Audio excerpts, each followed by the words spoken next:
I'm here for Claudia. She has been incredible in Congress. She's helped us so much. She is just a wonderful person. She said, could you possibly come up to this community that, as you know, I know very well because I have a lot of friends here. I'm looking at all the faces. I think I know about a third of them, maybe a little bit more. And I just want to thank you very much for all you've done. And hopefully we put Claudia right over the top where she belongs. I think she's... Yeah.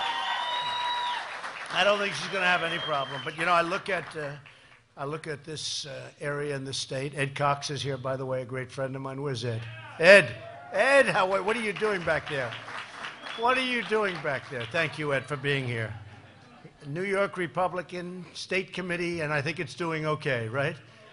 You know, considering the fact that we have the highest taxes in the nation in New York, and we should have no taxes if Andrew Cuomo, if he took over and if he, now think of it, if they would have allowed a little bit of fracking and taken some of the richness out of the land, which, by the way, is being sucked away by other states.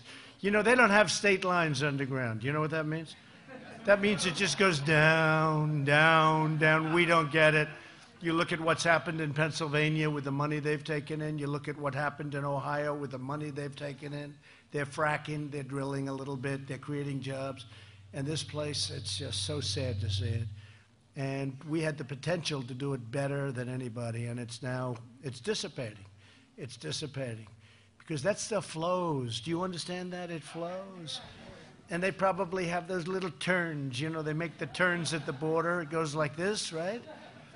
And all of a sudden, someday, you're not going to have that underground maybe so much, and it's a shame, because you could have had no taxes. You could have had the lowest taxes instead of the highest taxes. And it's very sad to see what's happened with New York. I was actually thinking of running for governor, but then I decided. You remember, right? No, I was serious. I was thinking, because I said with some, the use of brain power and common sense, you people could have had a boomtown up here. This could have been Boomtown, USA. You know, you have among the richest in the United States of sitting under your land and you don't take it, and other people are taking it, meaning other states are taking it. And I said to myself, I think maybe I'm going to consider running for governor very strongly. And then I decided to run for president instead. And that worked out. I want to thank Shel Farley. Where's Shel? She's around here someplace. Good luck. I know I see you on television a lot. You're working hard. I think you have like 3 different parties. I don't think Ed's too worried about that, right? You're okay with that, Ed, right? She's got the Conservative Party also. And I've watched you, and I know you're really working hard. And honestly, on the merits, you should win. You know, I know your opponent very well. She's been up to my office looking for campaign contributions over the years. And she's very aggressive on contributions, but she's not very aggressive on getting things done.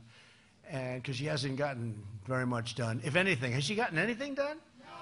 No. One bill. One bill to rename a post office. You just go in and fight. You may see some big changes. You may see some things happen. You know, they saw it in my election. Of course, I felt I was going to win. We're having these massive crowds. And a lot of people that traveled with me, I'll never forget, there was a certain show on television. And the 2 people that truly, these were reporters, they truly hated your favorite president. Hated. They hated.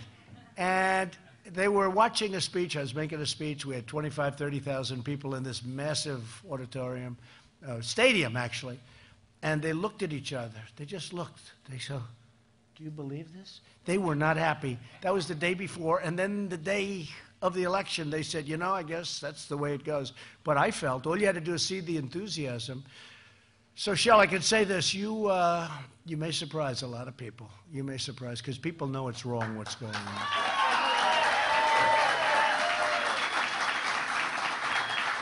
And she's just a puppet of Schumer. You know that. He put her there. I've never seen anybody like this. Your opponent, okay, your wonderful opponent, was the most pro-gun person that you've ever seen. The day she got that given position, she all of a sudden became like anti, like 100%. So people get it. I found that. You know, in the campaign against crooked Hillary, I found that people... That's true. Yeah. I found that people get it. So I just wanted to... So I wish you luck, and Ed, keep up the good work. You're doing really well. You vote for somebody other than our fantastic Claudia. You're voting for higher taxes. They want to raise your taxes.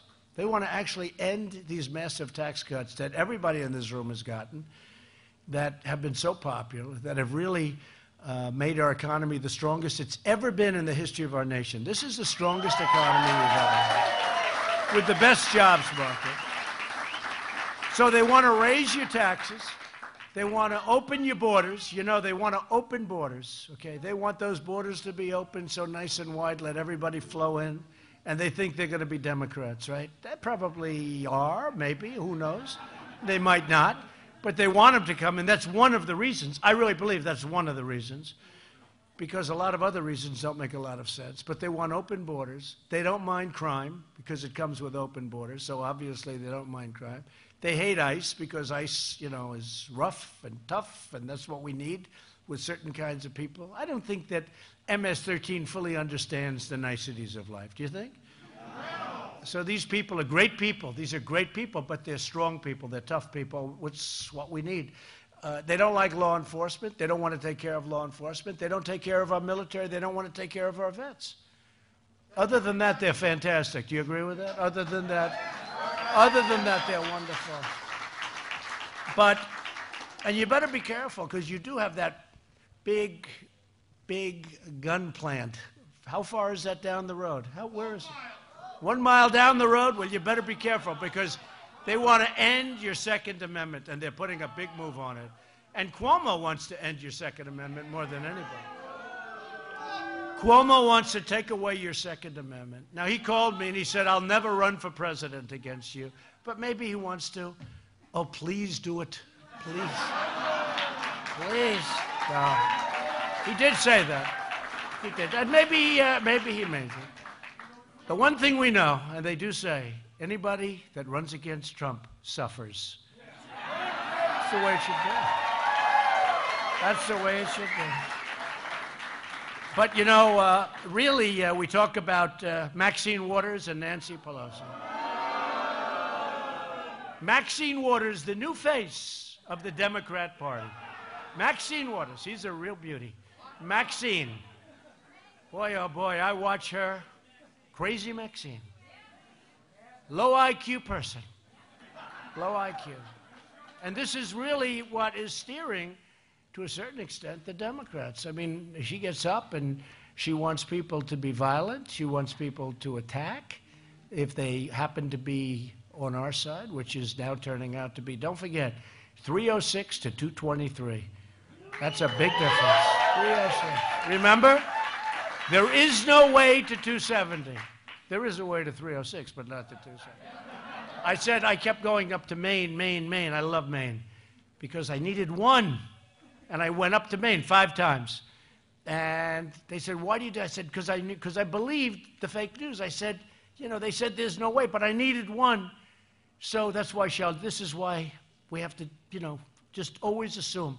And I ended up getting the one. I won that one that I wanted. But I didn't need the one because we got many more than the one.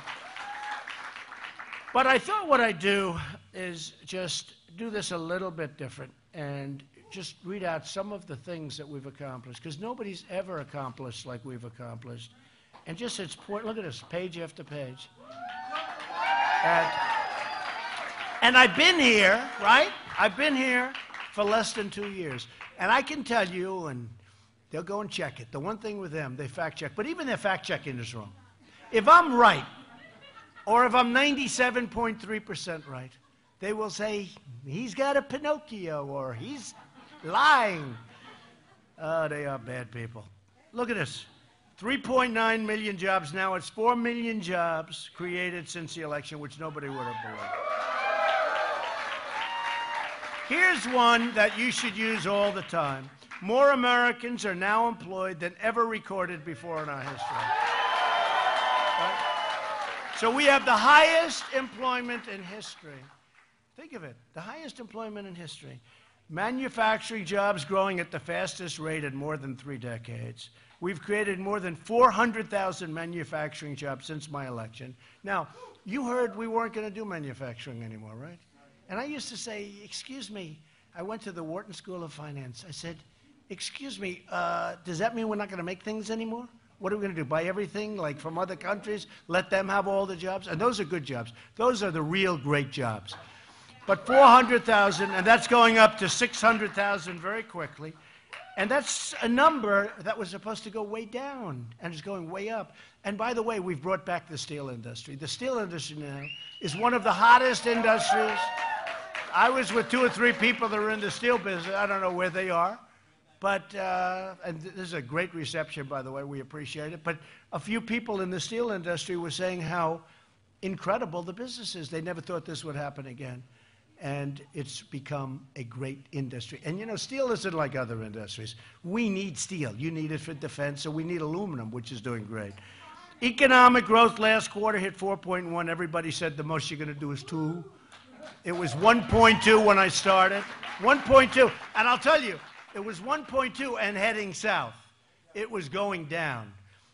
It was regulations that did it initially. And now it's regulations and the big tax cuts. So it's really, new unemployment claims recently hit, think of that, a 48-year low. Okay? African American unemployment, you've heard this, has just achieved the lowest level ever recorded. Ever recorded. Asian American unemployment rate achieved the lowest level ever recorded. Women unemployment rate, oh, only 65 years. Sorry about that. Lowest in 65 years. Asian unemployment, the lowest ever recorded. You know, here's a good one. Lowest unemployment rate ever recorded for Americans without a high school diploma. How's that? Is that a good one? Right? That's a good one. The veterans' unemployment rate reached its lowest level in more than 20 years. Almost 4 million Americans have been lifted off food stamps since our election. You know what that means? That means they went out and they have a great job. They have jobs. The pledge to America's workers has resulted in employers committing to train more than 4.2 million Americans. That number is now up to 5 million Americans. And we're committed to vocational education. You know, I went to school, and I remember going to school as a young guy, and I'd be a nice student, and we had good students. We had some people that weren't good students in the class. They were terrible students. But they could blindfolded take apart a motor or an engine. They could do things that we never even thought about doing. They had a great aptitude. I say vocational is very important. They had this great talent, yet they were lousy students, so we have to remember that. 95% of U.S. manufacturers are optimistic about the future. That's the highest ever recorded. Signed the biggest tax cut and reform in history. The tax cuts, $300 billion have already poured back into the United States from overseas. I think that number will end up being about $4 trillion. This is money that would have never come back to us. You saw Microsoft is bringing back $230 billion. I had dinner the other night with Tim Cook, who's fantastic, and they're spending a tremendous amount of money in the United States. And I asked him, would you have done it without our tax reform and our tax plan? He said, no, we wouldn't have done it. Number one, you wouldn't have been able to get the money back in. Can you believe that? You couldn't bring the money back in. That's really good stuff. You cannot bring the money back into the United States. Spend it someplace else. We helped win the bid for the 2028 Summer Olympics in Los Angeles. I helped a lot. I was called by a big Democrat politician. I don't know if he'll agree to it anymore to say. But he said to me, sir, would you take a call from the head of the Olympic Committee? I said, but I'm not president. This is when I wasn't president. He said, the president won't return his phone calls. I said, why do you say that? He said, the president will not. President Obama wouldn't return his phone calls. Would you take a call from the head of the Olympic Committee? I did. I couldn't get him off the phone. He was a really nice guy. He was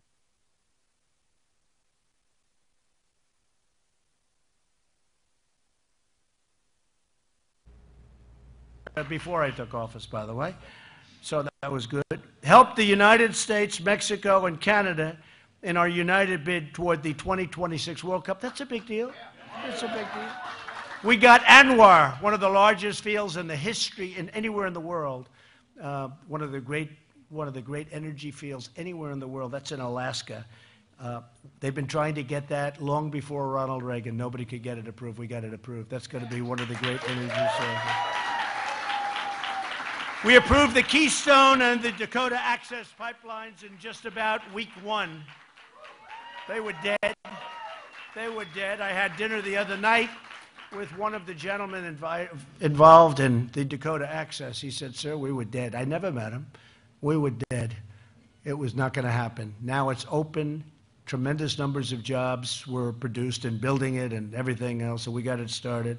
Likewise, Keystone. I think it's going to be a total of 48,000 jobs during construction, and also environmentally better than the alternatives. Enacted regulatory relief for community banks and credit unions. They were dying.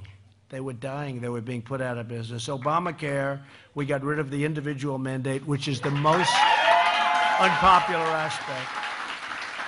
I would have gotten rid of everything, but as you know, one of our wonderful senators said thumbs down at 2 o'clock in the morning. We had it all gone, but we'll get rid of it anyway. Obamacare is essentially decimated. We've also come, and you know, once you get rid of the individual mandate, which we've done, that really was the end of Obamacare. But we've also helped where people that are still stuck in Obamacare, we're trying very hard to keep their rates down. You know what I'm talking about. You know, people are shocked that we've kept their rates down. And the increases have been much less than people were projecting that they'd be because of what we've done, not because of what they would have been 30, 40. They were 120% when I was running for office. But we've worked very hard on that, Secretary Azar. I had something passed called Right to Try. Does everyone know what that is? You don't want to know, in a way. That's when you're really sick, you're terminally ill, and we have potentially a great cure, but it's going to take 5 years to get it approved in FDA or wherever. And we get the people now are allowed to go and try those things, which may work and they may not work. But people, if they didn't have money, they stayed home. They had no hope. And if they did have money, they'd travel all over the world to try and find a cure. We have some cases. I'm very proud of it. They couldn't get it approved. This has been going on for 30 years. Right to Try. Think of it. It's a great name. Right to Try. Right to Try. Maybe it's going to work. Maybe it's not. So now if you have some kind of an illness, you're terminally ill, you're very, very sick, you have the right to try a potential cure. And it's good in a lot of ways. You also learn whether or not it works. You know, I mean, what's a better sampling? But you try, and people are really happy about that. I'm very proud of that. My administration is providing more affordable health care options, so we're opening up many different options for health care. And we have association health plans. We have short-term duration plans. We have all sorts of plans coming out. Many of them are already out. Some just literally got out over the last week. So I think it's going to be something great. We have clean coal exports have increased 60% last year. Clean coal, which is one of our big assets that we weren't allowed to use for our miners. You remember Hillary with the coal, right? Sitting with the miners at the table. Remember? That wasn't so good for her. So the people of West Virginia and all over, you look at Wyoming, you look at so many different places where they just, Pennsylvania, where they loved what we did. And it's clean coal, and we have the most modern procedures, but it's a tremendous form of energy in the sense that in a military way, think of it, coal is indestructible. You can blow up a pipeline. You can blow up the windmills, you know, the windmills. Boom, boom, boom. Bing, that's the end of that windmill. If the birds don't kill it first.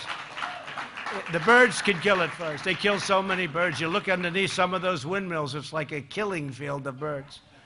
But, you know, that's what they were going to. They were going to windmills. And, you know, don't worry about when the wind doesn't blow. I said, what happens when the wind doesn't blow? Well, then we have a problem. Okay, good. They were putting them in areas where they didn't have much wind, too. And it's a subsidy. You need subsidy for windmills. You need subsidy. Who wants to have energy where you need subsidy? So the coal is doing great. American oil production recently reached an all-time high in our history, and it's going higher. We're now the #1 in the world in that category. We're #1 in the world. Nobody ever thought they'd see that, but we opened it up in a very environmentally friendly way. United States is a net neutral gas exporter. Think of that. And we have we're neutral, now we're going positive. We were even, now we're going to be very positive on natural gas. We're exporting natural gas at a level that we've never done before. And we're using it at a very high level. Withdrew the United States from the job-killing Paris Climate Accord. That was another beauty. That was a beauty. We signed landmark VA accountability legislation and passed VA choice. So for 40 years they've been trying to get these things. Accountability and choice. Accountability is you could do anything you wanted if you worked in the VA. And choice is where they can't get a doctor. You go outside, you see a doctor, we pay the bill for our great vets. They've been trying to get that stuff for 45 and even longer, and we got it done. We secured a record $700 billion in military funding and $716 billion next year, and that's a record that I don't think it's going to be broken. I don't think we'll need to. We're rebuilding our military. And that's a lot of jobs because it's all being built here. We make the best planes in the world. We make the best military equipment in the world. Missiles and everything. We make the best equipment in the world. We make it here. So we have 700, 716. Taking first steps to establish a space force, which we need. Confirm more circuit judges. We confirm more circuit court judges than any new administration, and by the time we finish, we're going to have more circuit court judges than any administration in history. In addition, we have already confirmed Supreme Court Justice Neil Gorsuch. And we've nominated a great gentleman, Judge Brett Kavanaugh, who is doing very well. These are great people, Ed, right? Withdrew from the horrible one-sided Iran deal. Moved the U.S. Embassy to Jerusalem after promises from you.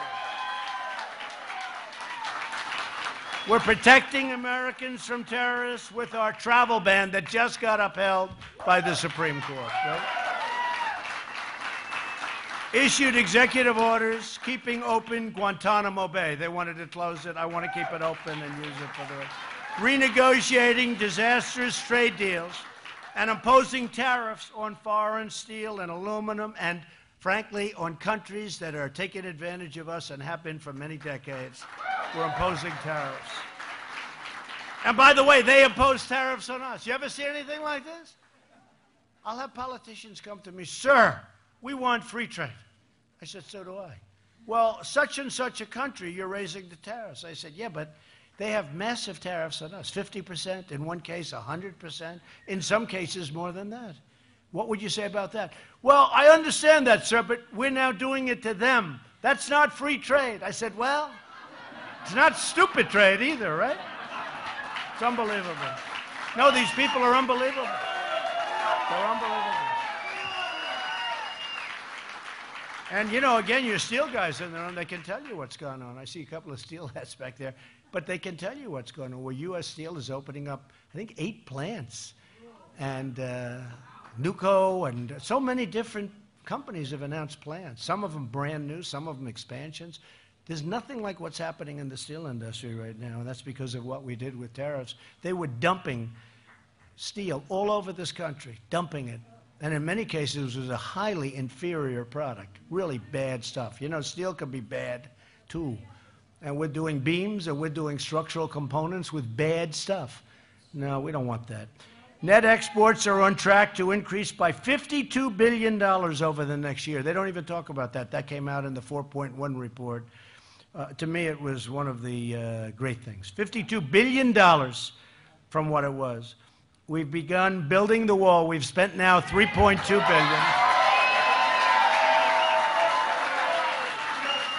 billion. We've spent...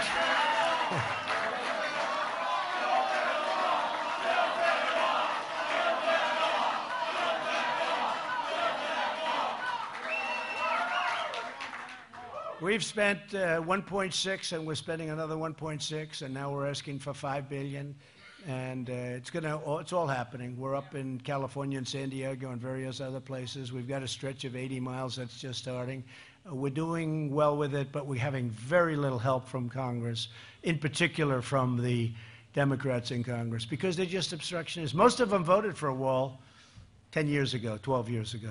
They voted. But they're just a bunch of obstructionists. You know, I have 400 people that haven't been approved. These are great people, like yourselves. They gave up their jobs in order to work in government, and they're going every ounce of time. They're delaying it and obstructing. You know, their whole campaign is resist, and our campaign is make America great again. There's a big difference.